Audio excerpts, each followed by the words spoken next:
There is nothing. Only warm primordial blackness. Your conscious ferments in it. No larger than a single grain of malt. You don't have to do anything anymore. Ever. Never, ever. An inordinate amount of time passes. It is utterly void of struggle. No ex-wives are contained within it.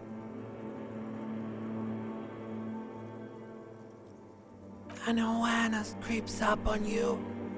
A mass lies hidden in your dead angle, soaking in some lurid acidic sauce. It's bloated and shameful, a ball of meat surrounding you.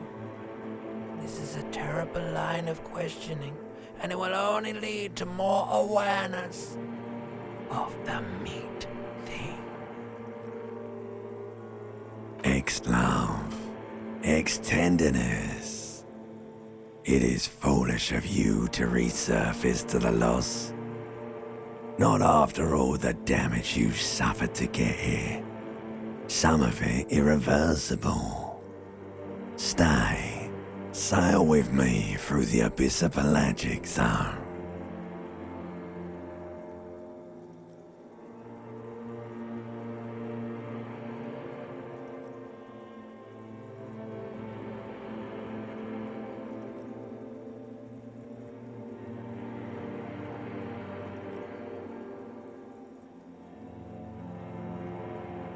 Alright, nothing town to fuck all borough.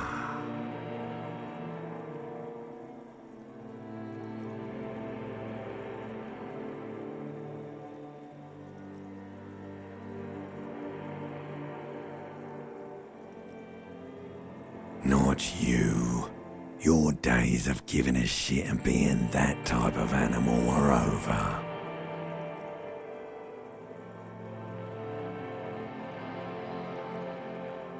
The song of death is sweet and endless. But what is this? Somewhere in the sore, bloated man meat around you. A sensation. Like a fly to the ointment, your conscience sticks to it. The limbed and headed machine of pain and undignified suffering is firing up again.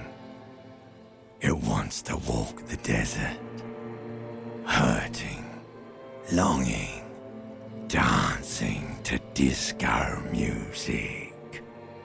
The stench of liquor rises from your mouth, and with it, an ungodly headache.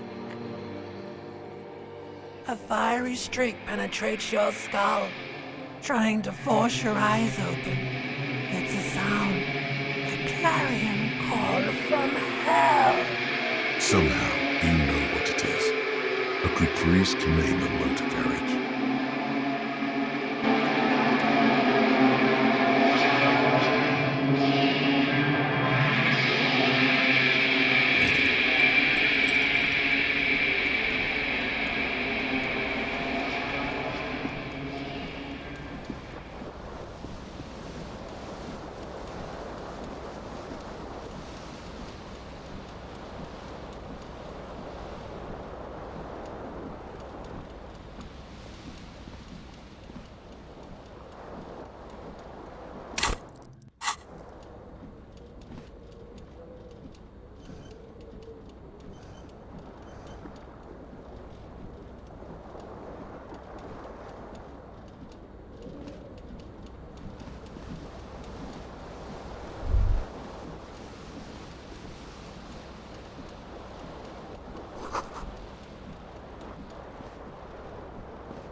A mirror hangs above a bent and broken sink. In a fierce discharge of masculine energy, someone has ripped half the faucet off. Was this not the same Elo that founds empires and lays waste to cities, virile, uncaring towards the little things? Probably not, no. Hot water sprays from the faucet's base, and steam covers the mirror. You cannot see yourself, just a vague impression of a man. Suddenly, you realize you have no memory of the face that awaits you there, underneath the soft vapor. As you slowly reach your hand towards the surface of the mirror, behold, you have no idea who this thing is, do you?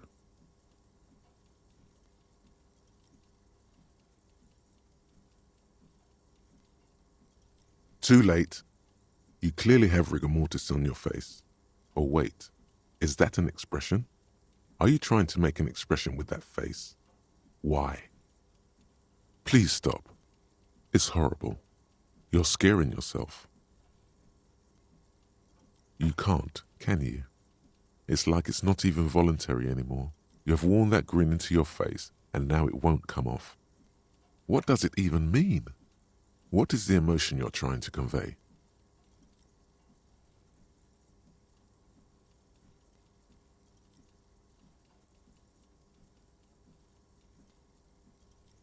You are correct.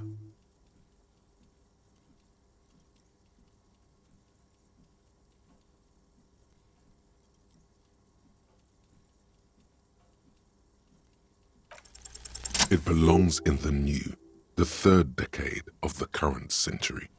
Enough time had passed from the failure of the revolution that, for a fleeting moment, free market economy seemed like the ultimate, uncontested way of life for our species. Things were good. It was smooth sailing. People made gold and champagne-tinted interiors and facades to suit the times, calling this the new style. But more importantly, disco happened. For Revachol, your city, that meant only one thing. Guillaume le Million. If it doesn't rhyme, you're not pronouncing it right. Out of the dazzling swirl of disco music, in an open-air boîte de nuit, somewhere in Revachol West, Guillaume's blonde mane appeared on the screen. He sang some bullshit. Then he made the expression.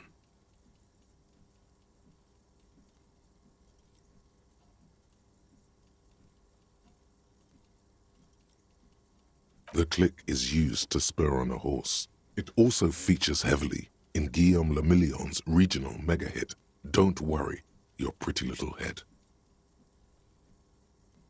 Everyone loved it. Maybe you thought some of the stardust would rub off on you. Maybe it did. Either way, it's all gone now. Only some 20-odd years. There is a vast ocean of time between right now and the expression, looking good on you, or anyone. Humanity has run aground in that time. It's a different world now. The expression is a relic. You have some understanding of the near history of disco.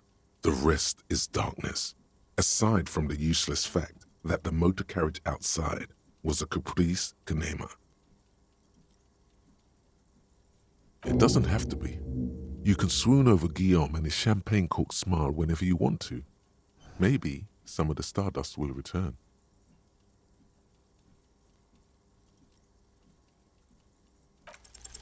It's too late. Like an image on film. The expression belongs to your primary motor cortex. It would take a minor neurological miracle for you to cease producing it.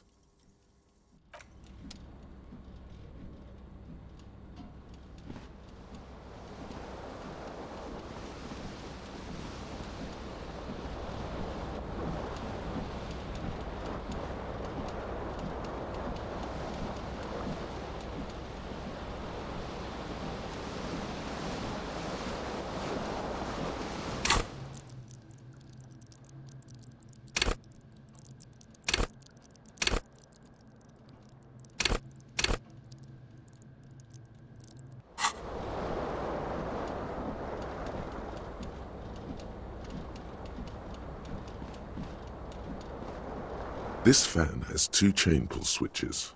One ends in a tiny fan, the other in a light bulb. A truly horrific necktie has somehow attached itself to one of the blades. The blades come squeaking to a halt. It should be easier to reach the tie now. You swoop up and catch the tie. Snap! It's released from the blade. What you have in your hand is a truly hideous necktie with 4 or 5 different patterns. The knot reminds you of a noose. A terrible mistake. Turn the lights off immediately. You can practically feel the photons burning a hole in your brain. Your eyes burn with photosensitivity. It's not good.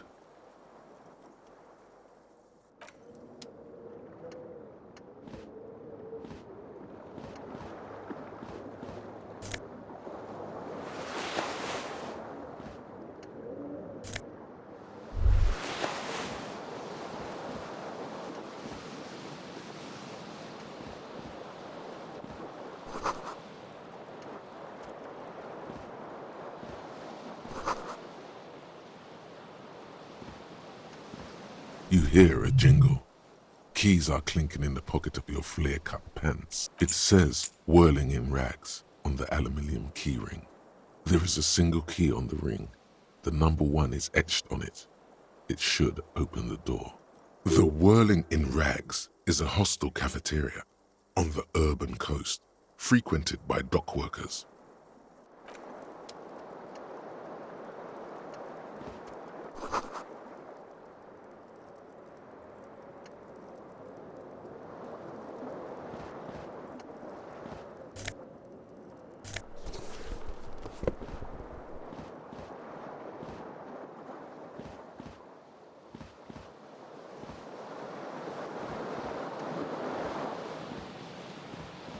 The window stands broken in its frame.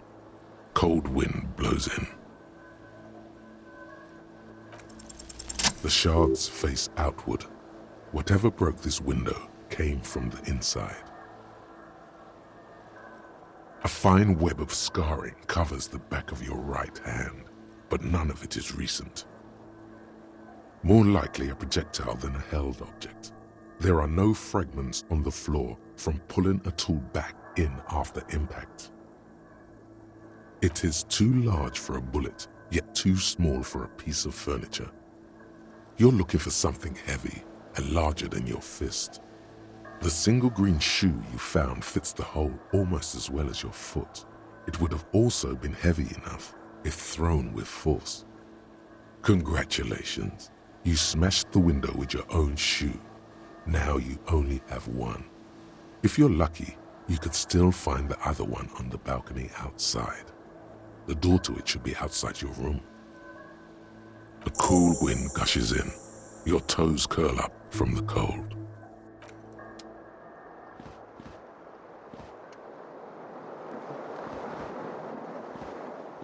The window stands broken in its frame. Cold.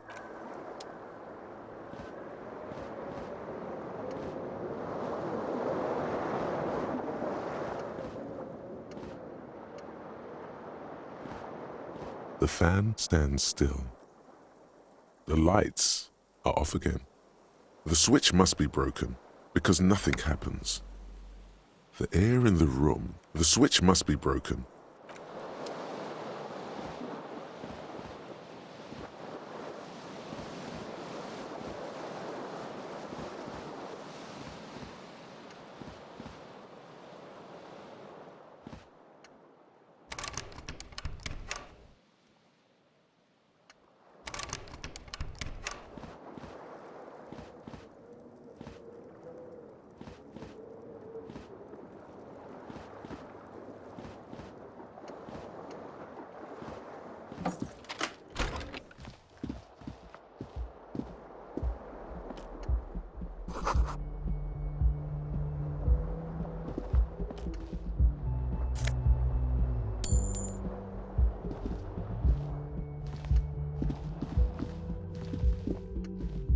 Hello, officer.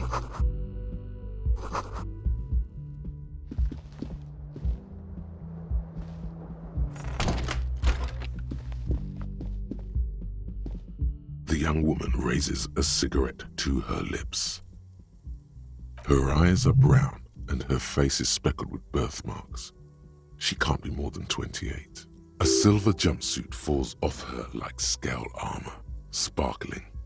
This is the sparkle of too many nights out on the city.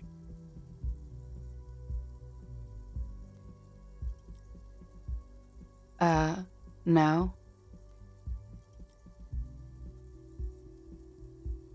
Because you're a police officer, sir.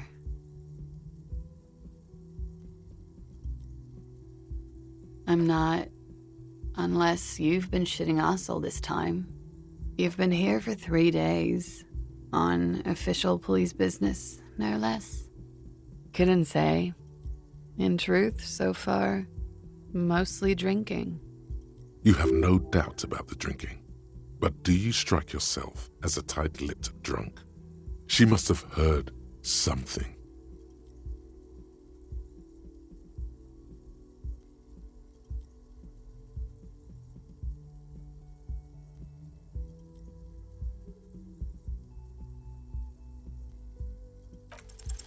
The words have already left your mouth.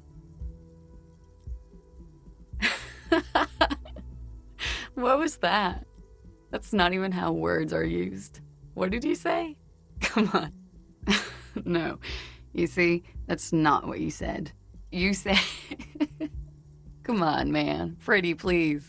One more time. Goddamn right you did. You crazy asshole, you. What kind of cop are you?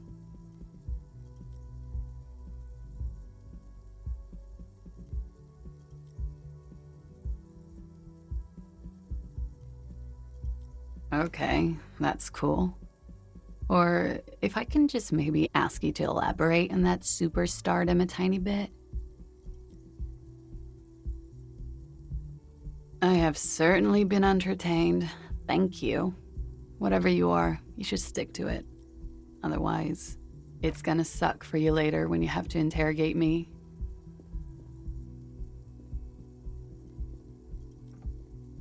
And for the record, no, I didn't do it.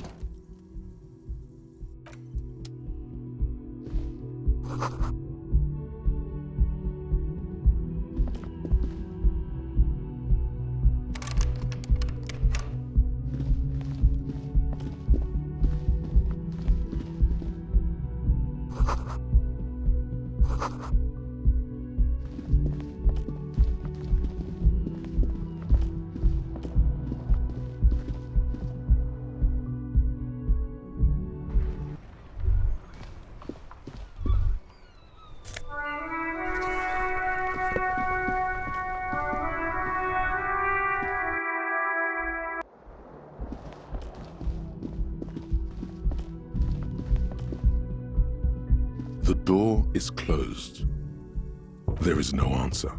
You hear the shower being turned on, somewhere inside. This door can only be opened with a key or from the inside. Still no answer. Still nothing. Still nothing. Still nothing. Still nothing. This door can only be opened with a key or...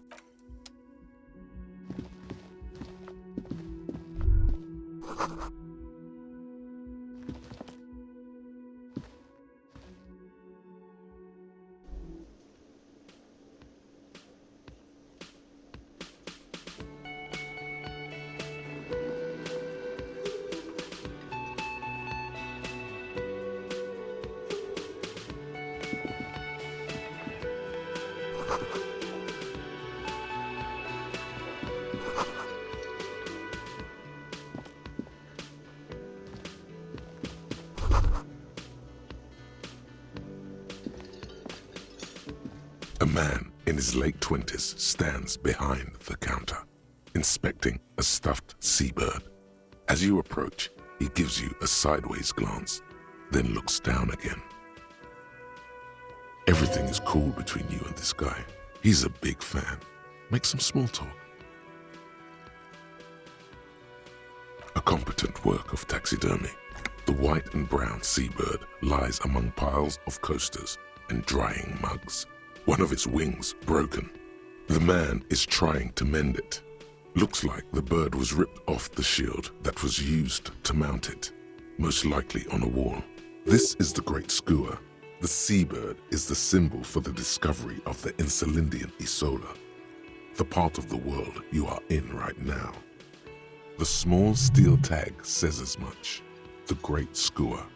Stegosaurus Skua. Look, your buddy is over there.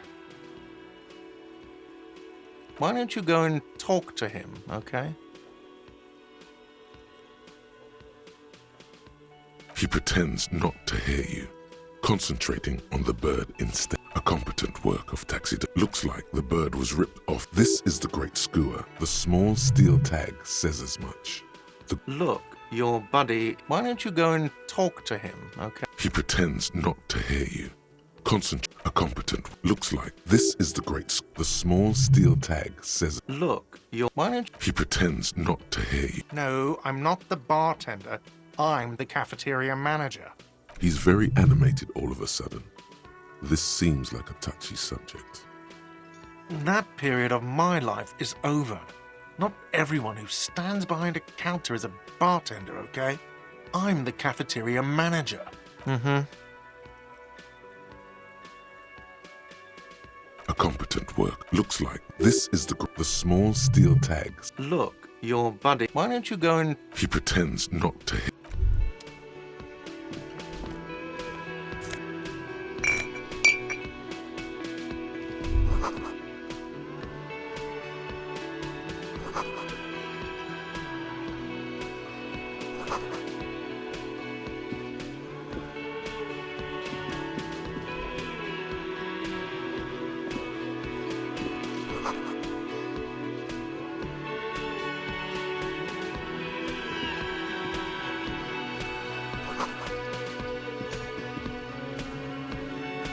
Hello, sweetie. You shouldn't keep your colleague waiting.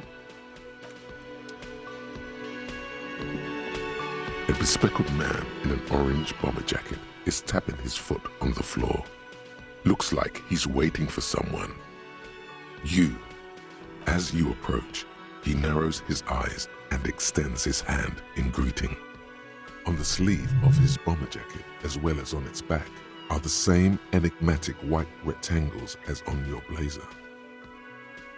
Hello, I'm Kim Kitsuragi, Lieutenant, Precinct 57. You must be from the 41st. You realize he's waiting for your name.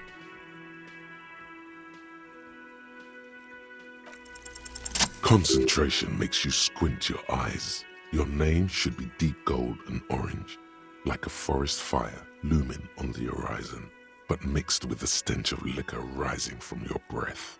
You're 2 steps closer to it, but there are still many to go. It looks like we had a little scheduling error on Sunday. Saturday too, actually. Have you had time to talk to the manager here? What he means is, he has been trying to meet up with you for 2 days, but you have been otherwise occupied. If you don't mind, we should talk to him again. Ask him for a rundown of the area, now that I'm here as well. I understand the scene is out back, right? It also wouldn't hurt to assure him the police are finally here.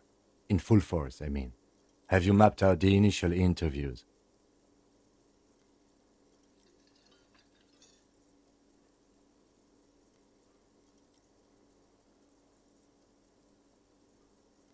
At the 57th, we like to prepare an initial list of persons of interest, and then just skim the surface. Prepare the field, get to know the players. You don't do that? Maybe it's not an inter-district practice. Okay, we'll have time for that after we take a look at the coroner's case. Have you removed the dead body from the tree?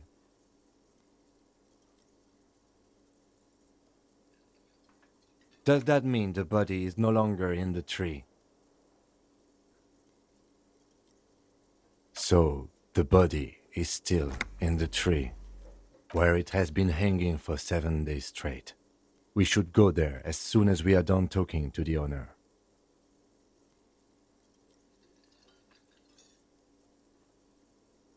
I was sent here to meet a detective from Precinct 41. You have the insignia of the Citizens Militia on your sleeve and on your back. I suppose you could be impersonating him. You could have gotten the insignia from the black market or forged it. But for now, I'm going to set those possibilities aside. I'm not from the Inspectorate General. Inspectorate General means internal affairs. What he's saying is he's not from the Rat Squad and isn't supposed to suspect such things. Yes, but I'm not them. I'm from criminal investigation. He nods. After you, officer. If you're about to embark on an investigation, shouldn't you have a badge? You mean you don't have a badge?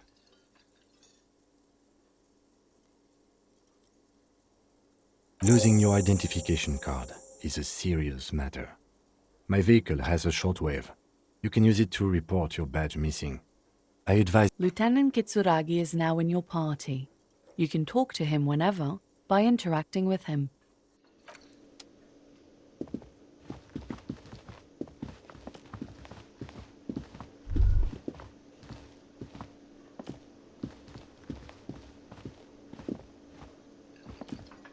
The man with the unimpressive beard notices you approaching. Mr. Gart, right? Yes. I am Kim Kitsuragi from Precinct 57. This is an inter-district investigation, so joining me from Precinct 41...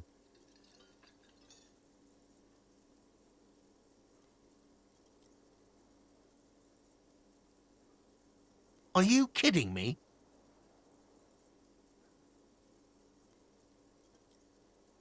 Right. Now, I know it took us a while to arrive at the scene.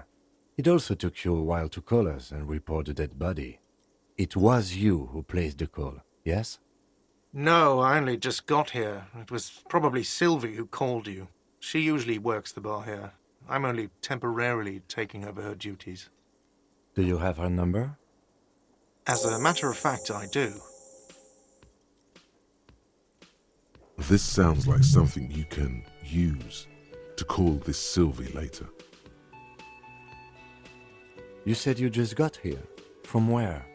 Are you a local? What, of Martinez? No, I live in Jamrock. I only sometimes come here to keep an eye on the place. This is just one of the many, many cafeterias I manage. But you still know your way around, yes? In case we need directions. Yes, I know where some things are, but as I said, I don't live here. I just used to work here. And I'm not going to start working here again, if that's what you think. I didn't imply that. Detective. He probably means this is where you step in and ask your questions. His face expresses profound doubt in your having this. Ask him about the body's location before asking if he killed him. People give up information in the more innocuous questions, which you can later use in the more sinister ones, not vice versa. Behind this building, there's a courtyard. They hoisted him up on a tree there. That's easy. See that door there? First you exit through that. Then to your right, you should see a big hole in the fence. A really big one. You can get to the courtyard through there. No need for the keys. The hole is big enough for the Franco-Nigerian cavalry to fit through. This man means the heavy cavalry of the innocents Franco-Negro, sweeping over the plains and nations of the enemies of mankind. 5th century style, unified currency and the concept of cool came in their wake. They wore lamella and carried guns. But first and foremost, Franco-Nigerian heavy cavalry was really, really wide. That hole in the fence must be enormous.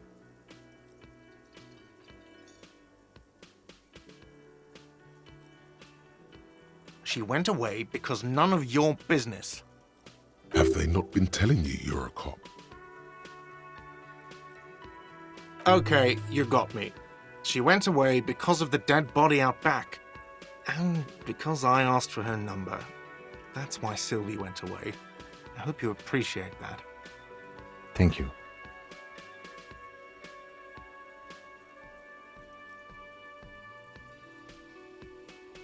I asked an employee out. She didn't want to come, but felt obliged to. It was a bad idea. Now, what is so goddamn fascinating about that for you? It's got nothing to do with the lynching.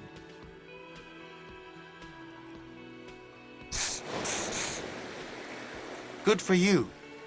Was there something else? I'd like to get back to what I was doing. I don't know who killed him. I'm not the police. That's your job. This is it. He said they hoisted him up on a tree. Who is this they, if he doesn't know? Oh, people are saying it was the union dock workers, that it was a lynching. The locals, the customers, the people who eat here, a lot of dock workers eat here. Sylvie told me everyone knows the dock workers did it. Did the debarders themselves tell her this, or is it a rumor? I don't really know. You'll have to ask her. I would suppose it's because they have nothing better to do. You mean the strike? Yes, the strike. The man they hanged was a security guard for the harbour company, I hear. A mercenary. The unionistas probably thought they'd send a message. The lieutenant turns the page in the little notebook he's been scribbling in.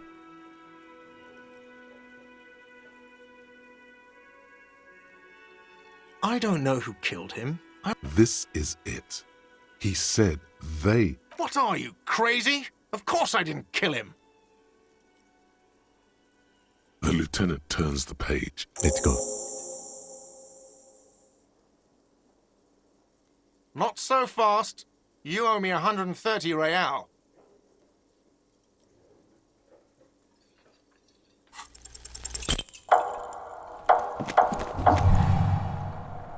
One moment you're running like the wind. Then you've suddenly turned around and are giving him the finger, furiously, with both hands. Why? That's true, yes, and it's worrying. But let's not fixate on it. Look at that stupid bartender instead. He has no idea what's going on. You and your fuck you fingers floating in the... Watch out!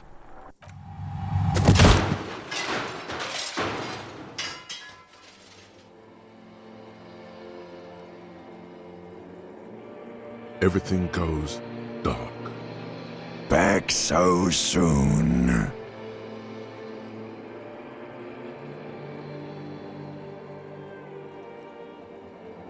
Admit it, you just missed the quarter light, the darkness on the edge of town. I was wrong to let you go. I should have kept you here. Is it bright where you are? Is it? It doesn't look so, sweetie. Are you okay? No, you have sustained a trauma to your lower neck. In addition, you have strained your left trapezius muscle. Pain surges down your back. Ma'am, are you all right? Oh, I'm fine. He just tripped over my chair. Check on him. Sir, I didn't mean for this to happen. I'm sorry. This has always been a cop-friendly place. The drinks are on the house, okay? There were a lot of drinks on the tab. I still have to charge you for 3 nights and the broken window, though. That's 100 square. He's shaken. Barter now and he'll cave in.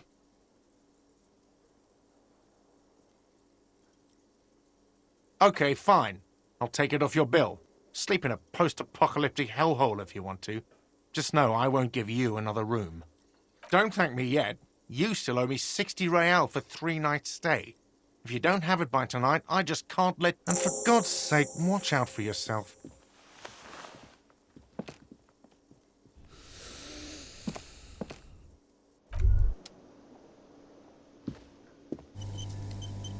Hello, sweetie. Wait, who's Sweetie? Why, you are, officer. You're a handsome man, officer, with your mustache and your chiseled jaw and That silly dimple on your chin?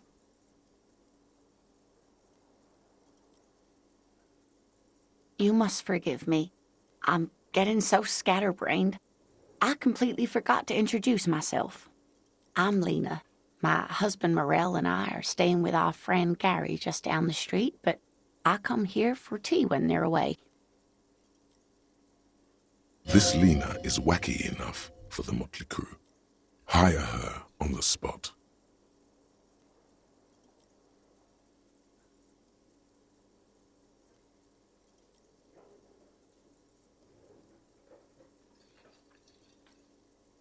Whatever do you mean?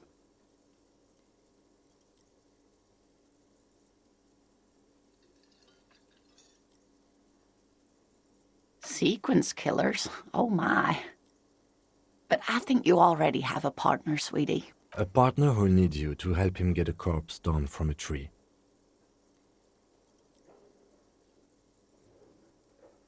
I can assure you with absolute certainty, there are no sequence killings taking place in Martinez. Now, gentlemen, no need to squabble.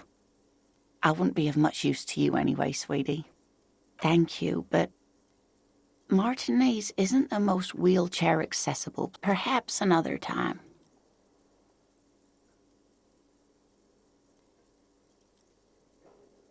Oh, I'm perfectly all right. I'm more worried about you. What was that? Don't beat yourself up over it too much, dear. People do strange things when the old fight or flight kicks in. I'm just glad you weren't injured. Yes, officer. You look rather dazed. Like a stunned fox. But surely things can't be that bad.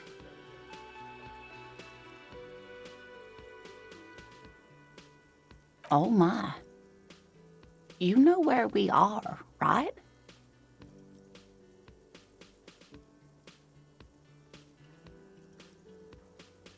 That's right. And where is the Whirling in Rags cafeteria itself located? We're in the city of Revachol, dear.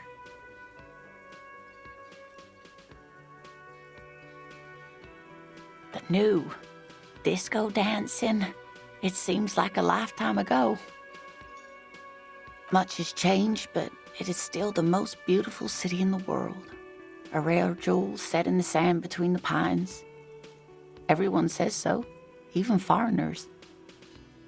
Speaking of history, you know what year it is, yes? That's right, dear. How splendid. Here, take this pen. Knowledge should always be rewarded. Her relief is palpable. She was getting pretty worried about you. I can tell that this is taxing for you, so I'll just ask one more question.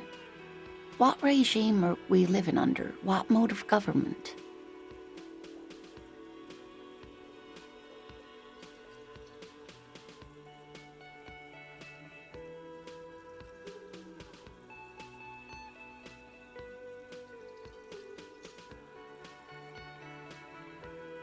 Oh, sweetie.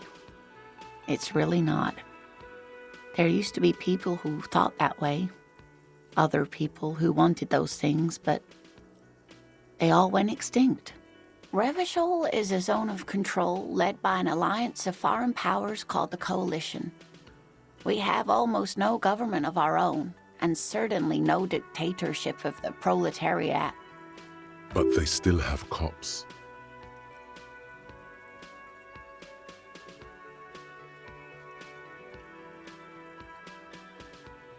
Oh dear, this is troubling.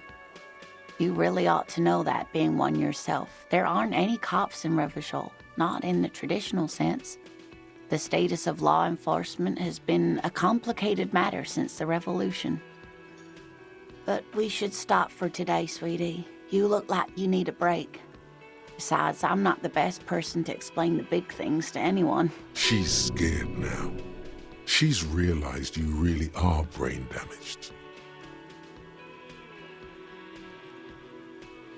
A defeat, I'm afraid. The people of this archipelago tried to build something new, something different. The rest of the world didn't like it, so they came and ended it.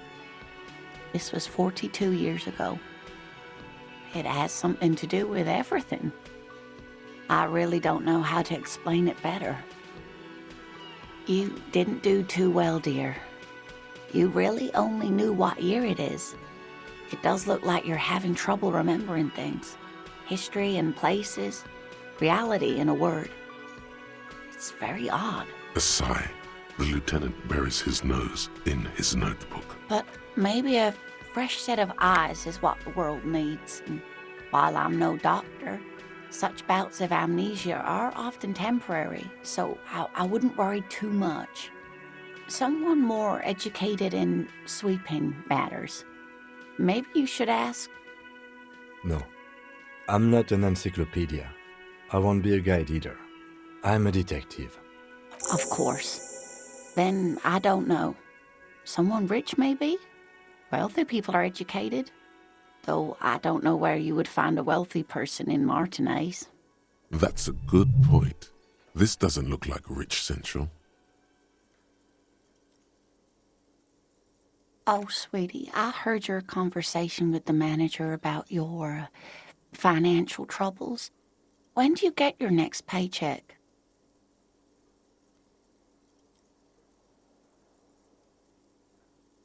You must be joking. Although our pay does sometimes feel like a joke. It's not easy to assert your right to a decent living wage when you don't have a strong union behind you. Maybe you should talk to Everard, the union leader. Interesting idea. This Everard sounds powerful. Maybe you can wrangle some coins out of his pocket. Try to force a tear out of your duct. Really rip into the whole emotional aggression thing.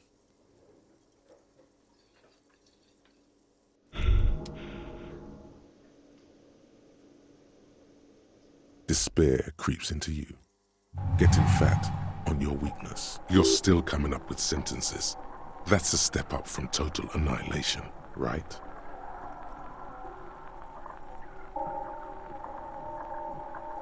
Yes, it can be difficult to be on the receiving end of so much distrust and outright hatred.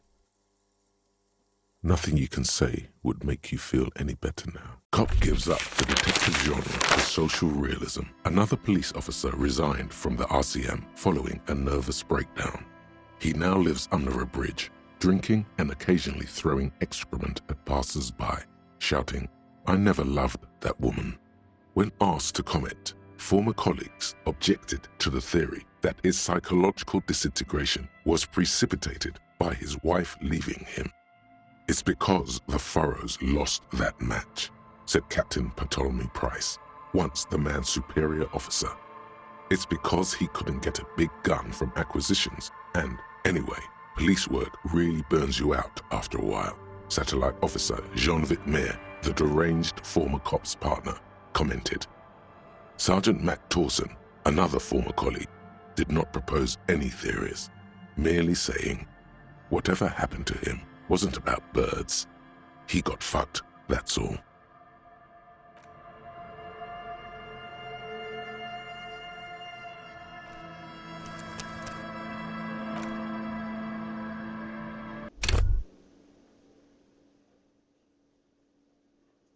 By the way, where is home? The address is coming up blank, and this place sure isn't it. But you've been at this hostel cafeteria for only 3 nights. Where were you before? You had to be somewhere. You don't really know, do you? A vague, blackened image doesn't sound like somewhere you can stay if you run out of money. You can try. Run some addresses in your head when you get the time. Maybe a street or an apartment will appear.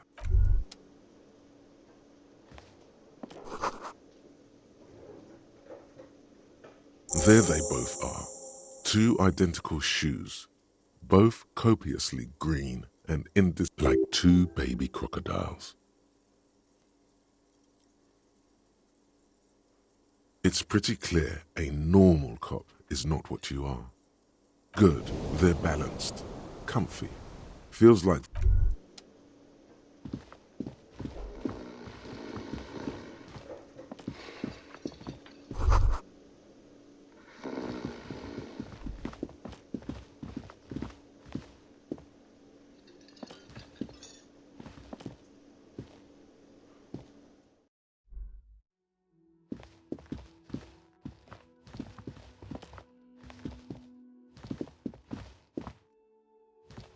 The door is closed. Still nothing. The lieutenant gives you a quick glance.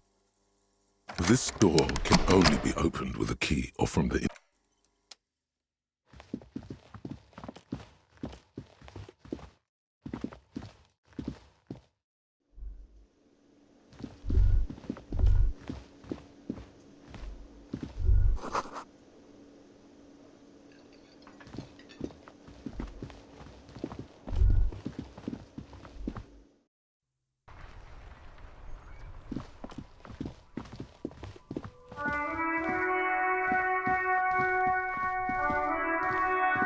An old call box with a matrix of push buttons lists all the companies in the East Delta Commerce Center.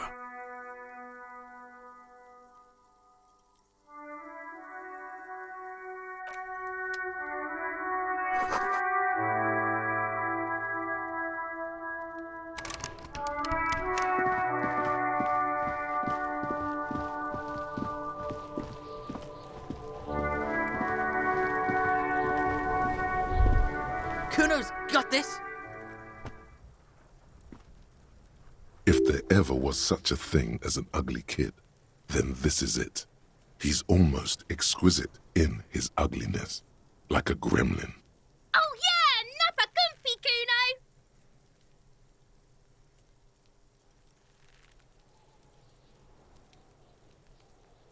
Kuno! Right in the dick, Kuno! Get him right in the dick! Love it in the dick! The boy is sweating profusely. His eyes are like two black holes and his jaw is twitching as if trying to break free from the empire of his body. Fuck that! Kuno, yeah! Right in the mouthhole! Shits himself? The rake, Kuno! You should throw the rake at him, Kuno! The fuck? Does Kuno know what a rake is? Kuno's not a gardener.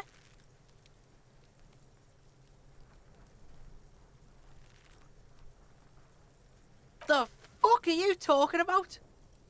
He's calling us Kuno! He says we're fucking each other! Alright, entertain the Kuno. Show me what you got. What you got there? What you got, huh? Show me what you got.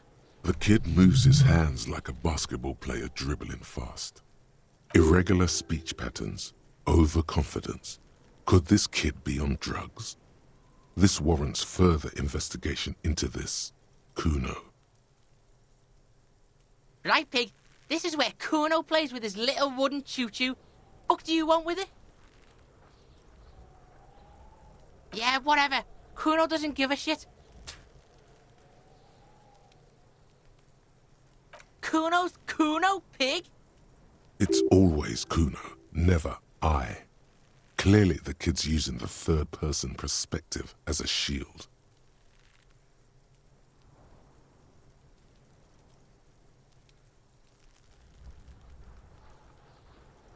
Yeah, Kuno's in a fucking gang. In a bang gang. Kuno bangs for Maggie, bangs for Mazda, bangs for Revachol. Watch out, Kuno! He's trying to fiddle you!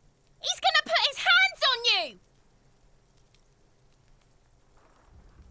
Help! Pig's got Kuno! Help! Rape! Help! He's got the Kuno, help! Everyone can hear. You need to get the hell out of here before. Help! He's digging his dick out! Escalate, Kuno! It's Pigs in here, Kuno! Somebody, please! How did we get here? How did this happen? This makes no sense. There may still be a way out. Just appeal to his reason.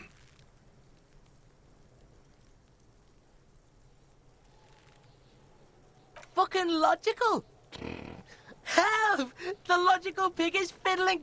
No!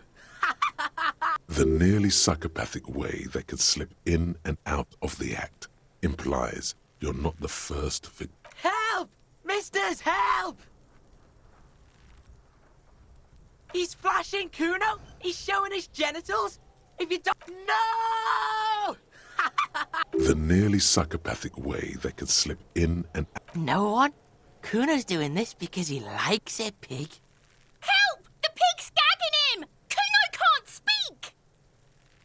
You put him up to this yourself. when you decided to talk to him in a... Listen to your friend.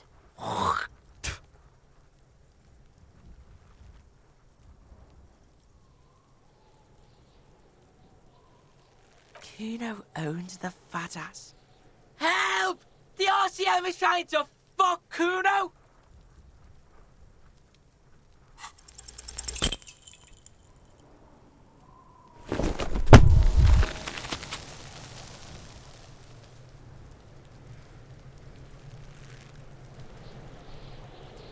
You feel something in your chest, an unnatural pressure. It's spreading to your left arm, your jaw. Yeah, screaming isn't happening on account of extreme shortness of breath. All you feel is pain and weakness. You have to surrender now. We all do. Cop suffers final heart attack. A detective lieutenant of the RCM passed away yesterday. His death, though abrupt, did not come as a surprise to those who knew him.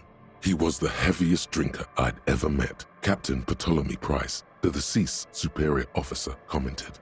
That ain't easy on the ticker. He loved his liquor, sure, said Detective Chester McLean, friend and colleague. But I think before he ever had a heart attack, his heart was broken.